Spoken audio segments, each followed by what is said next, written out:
Bonjour, bienvenue dans cette vidéo, c'est Christophe Weger de Réussir dans le cinéma. Voilà, bienvenue dans cette vidéo. Vous entendez sûrement souvent des gens vous dire que pour devenir acteur, il faut obligatoirement faire du théâtre, il faut faire des cours, suivre des formations, des stages, etc. et tout. Ben, je vais vous dire mon avis là-dessus, mais au travers d'une petite histoire, c'est-à-dire mon histoire. Moi, en fait, quand j'ai voulu devenir acteur, à une certaine époque, j'ai couplé ça avec les cours de l'école. C'est que j'ai suivi un stage tout au long de l'année dans un atelier créatif. C'est une ASBL qui proposait aux enfants entre 7 ans et 10 ans, etc. Enfin bon, il y avait un âge à avoir. On était initié à la vidéo, en fait. Initié à la vidéo, et j'ai suivi ça. Et voilà. Et on a vu les rudiments, en fait, de manière tout à fait ludique, avec que de la pratique, pas de théorie, que de la pratique. On a pris une caméra, on a commencé à filmer, à faire des petits bouts de scénario, des petites choses comme ça. C'était tout simple. Et après, on touchait à tout d'ailleurs, à la caméra, au son. Alors c'était pas des formations qualifiantes ni rien, c'était vraiment des stages pour faire découvrir à des jeunes gens, des enfants, un domaine qui était l'audiovisuel. Et moi j'ai accroché assez rapidement parce que déjà à l'âge de 5 ans, moi j'ai voulu être acteur tout en regardant un film. Je pense que c'était L'Emmerdeur de Francis Weber avec Jacques Brel et Lino Ventura. Donc ça date quand même. Le scénario de Francis Weber. Et il en a fait un remake d'ailleurs lui-même avec Richard Berry. Et donc très très drôle. Et voilà, il y a eu un déclic. J'ai aimé ça tout de suite. Et par la suite, j'ai enchaîné avec... quand je suis arrivé à la fin de mes primaires, et j'ai cherché une orientation, qu'est-ce qui m'intéresserait parce que j'avais envie d'apprendre un truc artistique aussi en même temps. Et pas nécessairement me retrouver en 3e TQ, électricité et tout ça, alors que je suis pas manuel pour dessous. Ah, mais alors pas du tout. Alors j'ai enchaîné avec l'INRACI. L'INRACI, c'est une école de cinéma, notamment, mais pas uniquement. Électro, il y a de l'électronique, il y a des cours de photo, des cours de cinéma. Voilà. Et ça m'a énormément intéressé, c'était bien. Donc j'ai fait section photo, et pendant les cours de récré, quand j'étais dans la cour de récré, dans les moments de pause, eh bien j'allais traîner souvent dans les studios de la section cinéma pour discuter avec les cinéastes de l'époque, enfin de ma session. Et je passais beaucoup de temps à discuter avec eux, ils me parlaient de leurs cours, etc. Et je passais beaucoup de temps sur les tournages parce que je connaissais telle ou telle personne qui réalisait son court-métrage dans le cadre de l'exercice de la section cinéma, donc de l'école.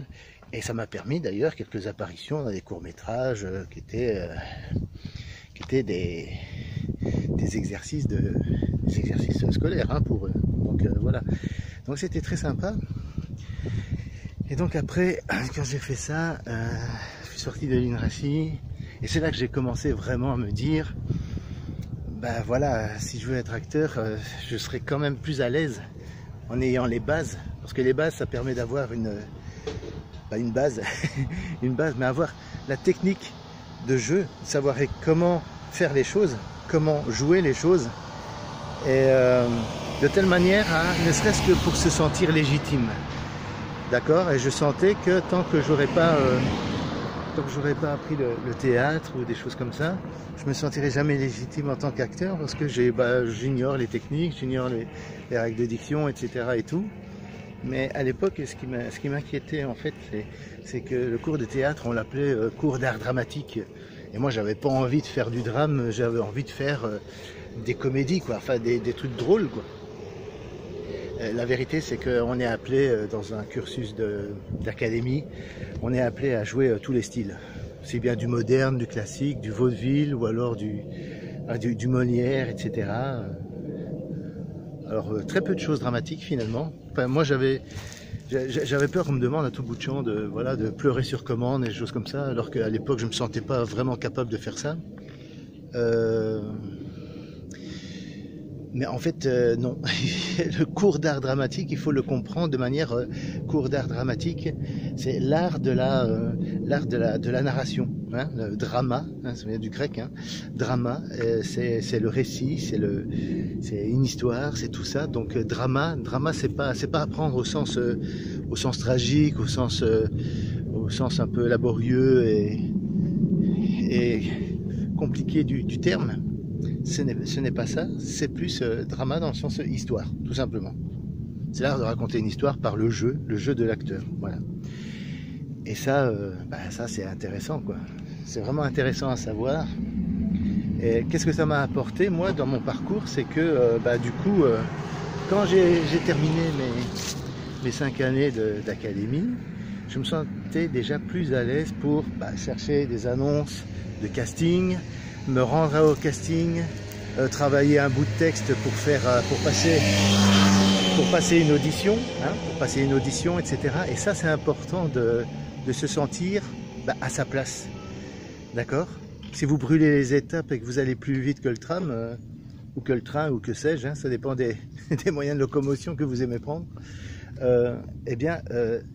si on se sent pas à sa place et qu'on se dit je suis là et tout, mais je suis un peu comme un imposteur, c'est compliqué de kiffer tout simplement et de prendre du plaisir à exercer cette pratique qui est le casting, quoi. Le casting et le fait de jouer un texte, etc. Alors, est-ce qu'on est vraiment obligé de passer par le théâtre pour faire du cinéma? Pour faire du cinéma, non, je ne pense pas.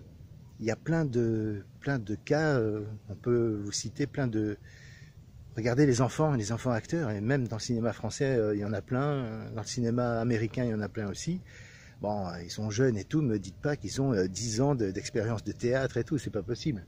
Simplement, ils ont quelque chose, une aisance, une créativité, parce que lors des auditions, on leur demande d'être créatifs, de jouer naturellement en étant détendu, cool, et surtout pas étriqué, de retenu, etc. Mais plutôt, être capable d'être naturel devant une caméra.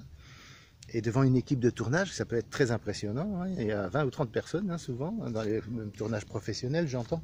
Eh bien, ça peut être très intimidant de jouer la comédie. Et donc un enfant, s'il n'est pas totalement à l'aise avec ça, soit il l'a ou il l'a pas du coup. Mais pour le cinéma, il y a plein de cas où il y a des jeunes gens qui font du cinéma. Et vous savez, le talent, il peut se trouver... ils ont pas fait de théâtre, enfin je termine ma phrase, ils ont pas fait de théâtre, nécessairement. Le talent peut se trouver partout. Pourrait être un avocat, ça peut être une caissière, ça peut être un serveur, hein, un serveur dans un restaurant, dans une pizzeria. Les talents peuvent se trouver n'importe où. Et pourtant, ils sont pas nécessairement... ils n'ont pas fait les cours Florent, ils n'ont pas fait le théâtre, ni quoi que ce soit, mais ils ont l'expérience de la vie.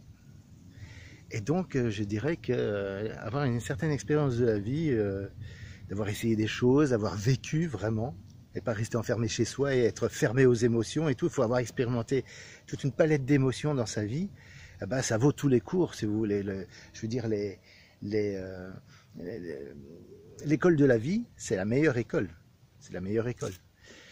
Donc, si vous avez envie de devenir acteur, et que le théâtre, ça vous dit pas grand-chose, mis à part le fait que ça vous donne quand même une certaine légitimité, eh bien, vous pouvez commencer à chercher des tournages de films.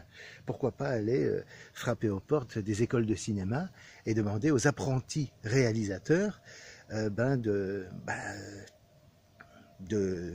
garder vos photos, parce qu'il faut avoir des photos, il faut avoir un book, il faut avoir votre CV, etc.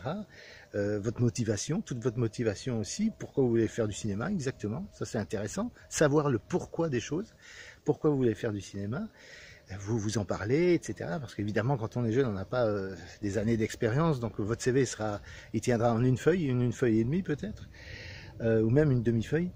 Mais il faut des photos, il faut...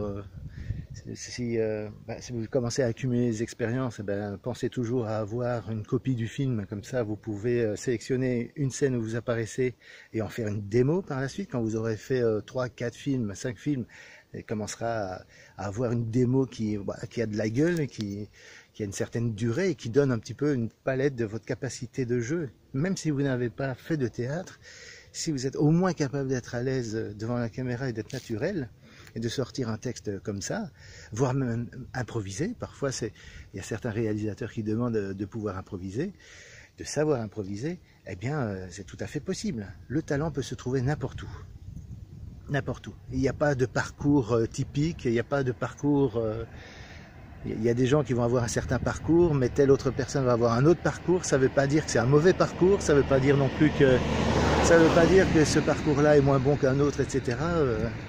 Je pourrais vous parler stratégie ou méthode ou choses comme ça, mais il y a une méthode que vous allez appliquer, qui va vous réussir, vous allez avoir des résultats, et puis la même méthode, quelqu'un d'autre ne pourra pas la suivre et ça ne conviendra pas, tout simplement. Donc il faut qu'il trouve sa méthode aussi à lui, pour rencontrer des professionnels du cinéma, pour être en contact avec les gens, parce qu'avoir des contacts dans ce métier, c'est important.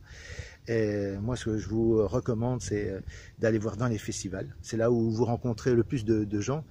Ça peut être des réalisateurs, ça peut être des producteurs, etc. Mais on reste braqué sur ces deux casquettes-là, alors qu'on peut rencontrer aussi, on peut croiser, sans le savoir, le perchman, le preneur de son du film, simplement que, voilà, on ne pense pas nécessairement à prendre contact avec ces personnes. Bien souvent, ils sont accessibles, et parfois plus accessibles même que le réalisateur, hein, vous voyez. Alors, ce qui fonctionne aussi, c'est d'avoir contact avec le premier assistant réa. Le premier assistant réa, si vous êtes dans ses petits papiers, dans son répertoire, le jour où le réalisateur se tourne vers lui et dit « Tiens, ce rôle-là, je vois pas qui pourrait le jouer », eh bien, tac, l'assistant réa peut très bien sortir vos coordonnées et de faire un essai avec vous, tout simplement, et de vous créer une opportunité supplémentaire de rejoindre une équipe de tournage. Voilà, ça c'est un truc que je vous donne. Donc voilà, c'est terminé pour cette vidéo. Je vous dis à très bientôt. Mettez vos questions dans les commentaires sous cette vidéo. Faites un pouce bleu, likez cette vidéo, partagez-la. Et merci aux abonnés qui se sont abonnés ces derniers temps. Ça a monté de manière très sympathique. Donc je vous dis à très bientôt. Et n'oubliez pas, ne baissez jamais les bras. Hein. Restez motivés pour réussir dans le cinéma, car vous êtes le héros de votre vie. Ciao!